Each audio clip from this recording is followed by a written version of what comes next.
fait, ceux qui sont comme ça, là, les ultra performants, finalement, ils sont aussi, ils sont en train de révéler à quel point ils ont été formés à la compétition. Et donc en fait, c'est complètement inutile aujourd'hui. On a là 577 députés qui ont été formés à la compétition et on leur demande de faire des coalitions. En fait, ils sont incompétents à faire des coalitions. Donc en fait, c'est parce qu'on ne les a pas formés à être coopérateurs. La coopération, c'est très compliqué pour se former à la coopération. La compétition, c'est très simple, hein, c'est les plus violents qui gagnent. Hein. Donc là, comme ça, voilà, je fais gagner à tout le monde 5 ans d'école de commerce. Hein, c'est les plus violents qui gagnent. Donc en fait, la coopération, par contre, c'est très compliqué. Il faut apprendre à parler avec des gens qui ont différentes traditions, différentes cultures.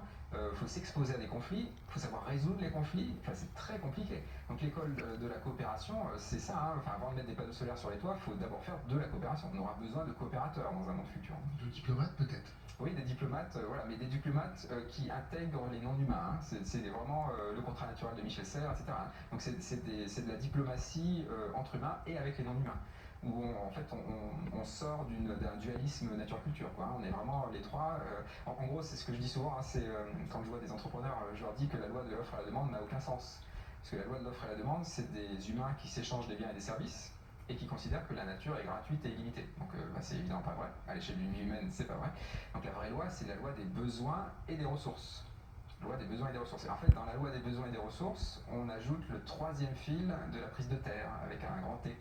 Et là, en fait, la nature devient un partenaire. Et là, ça change tout. On n'est plus du tout extractiviste, forcément, quoi, parce qu'en fait, on est vraiment en interaction à égalité entre des humains et des non-humains. Quoi. Et donc, cette diplomatie-là, terrienne, terrestre, ce serait ça. Ça, c'est du Bruno Latour dans le texte. Hein. Si on n'y arrive pas, qu'est-ce qui va se passer? Ah là, c'est du suicide, hein, très clairement.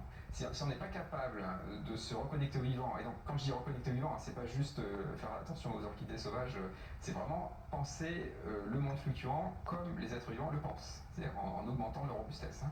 Si on ne le fait pas, ça veut dire qu'en fait on va continuer sur le chemin performant, et donc c'est la stratégie du parasite. Donc c'est